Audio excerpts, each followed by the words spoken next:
आज Doubtnut app download करें। Doubtnut पर अपने सभी गणित, रसायन विज्ञान, भौतिक विज्ञान और जीव विज्ञान के डाउट्स का करो सफाया। बस प्रश्न की फोटो खींचो, एक ही प्रश्न को क्रॉप करो और तुरंत वीडियो सोल्यूशन पाओ। अभी डाउनलोड करें। क्वेश्चन हमें दिया हुआ है कि एक अनुचुंबकीय गैस में हर परमाणु का या प्रत्येक परमाणु के लिए उसके द्विध्रुव आघूर्ण का मान 1.5 गुणा 10⁻³ जूल प्रति टेस्ला दी हुई है।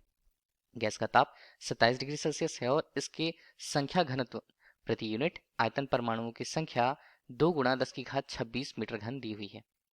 बाहरी क्षेत्र में रखने पर नमूने पर या नमूने का कितना अधिकतम चुंबकन यहाँ पर संभव होगा, ये पूछा जा रहा है। दूसरा, क्या आप समझते हैं, क्वेश्चन पे बोला जा रहा है कि 3 टेस्ला के चुंबकीय क्षेत्र के लिए जो नमूना है वो अधिकतम चुंबकन के निकट पहुंच सकता है या नहीं।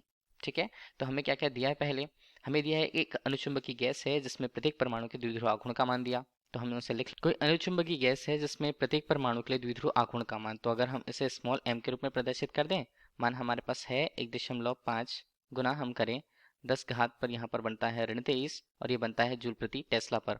इस तरह से गैस का ताप हमारे पास दिया हुआ है T, कैपिटल T के रूप में लिखें 27 डिग्री सेल्सियस है, बराबर हम करें तो 27 धन यहाँ पर बनता है 273, मतलब ये हमारे पास बना 300 केल्विन। ठीक है, इस बीच पे हमें संख्या घनत्व का मान जैसे n के रूप में हम प्रदर्शित कर देते हैं, हमें दिया है 2 गुणा 10⁻26 मीटर घन के रूप में। इस तरह हमें पूछा जा रहा है कि बाहरी क्षेत्र में रखे जाने पर नमूने का कितना अधिकतम चुंबकन संभव यहाँ पर हो पाता है, जबकि चुंबकीय क्षेत्र का परिमाण हमारे पास दिया हुआ है b के रूप में 3.0 टेस्ला।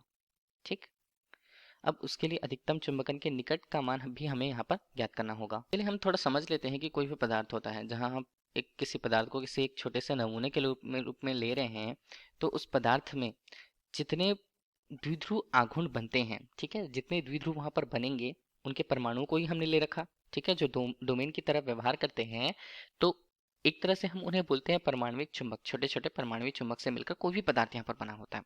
अब उसमें जितने भी जो द्विध्रुव होते हैं, ठीक है, अब द्विध्रुवों की दिशा चुंबकीय क्षेत्र में रखे जाने पर अगर वे पूरी पूरी तरह से या जितनी अधिक मात्रा में संरेखित हों, ठीक है, जितनी अधिक मात्रा में वो संरेखित होंगे उतना उस चुंबकत्व का मान या चुंबकन का मान उस पदार्थ के लिए उतना ज्यादा अधिक होगा।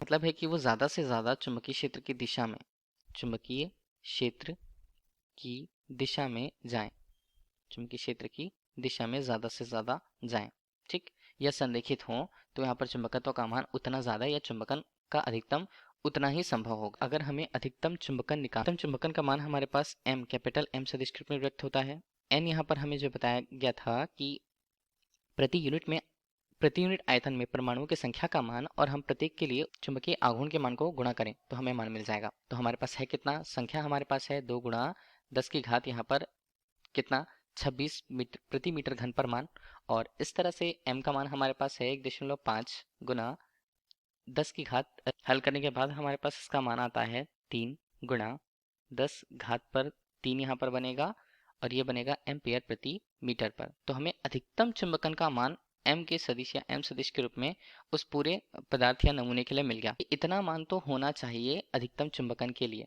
ठीक है, अधिकतम मान हमने देख लिया।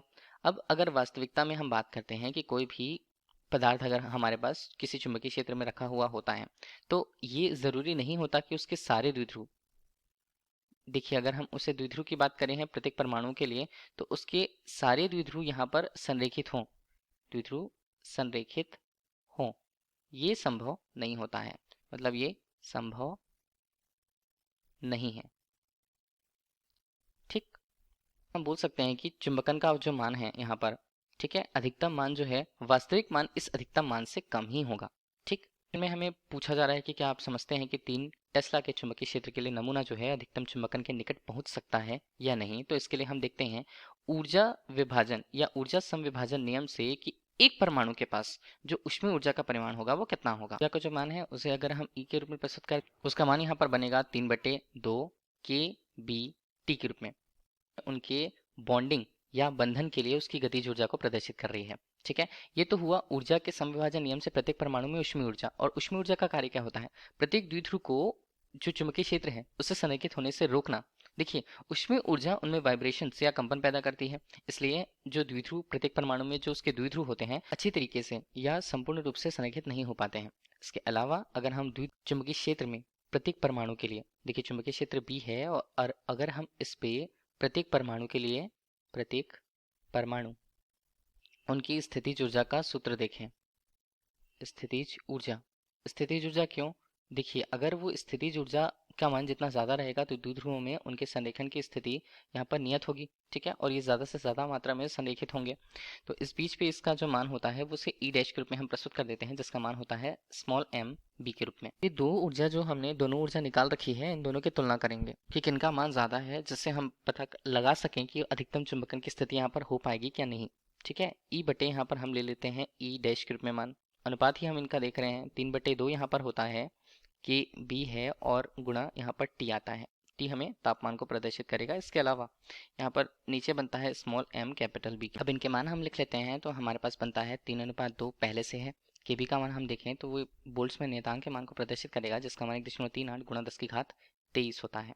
T का मान हमारे पास है 300 केल्विन के रूप में, और नीचे हम देख रहे हैं मान को स्मॉल m का मान हमारे पास क्वेश्चन के हिसाब से कितना दिया, वो हमें दिया 1.5 गुणा 10⁻23 के रूप में, का परिमाण हमें दिया हुआ है 3.01 टेस्ला के रूप में, ठीक है।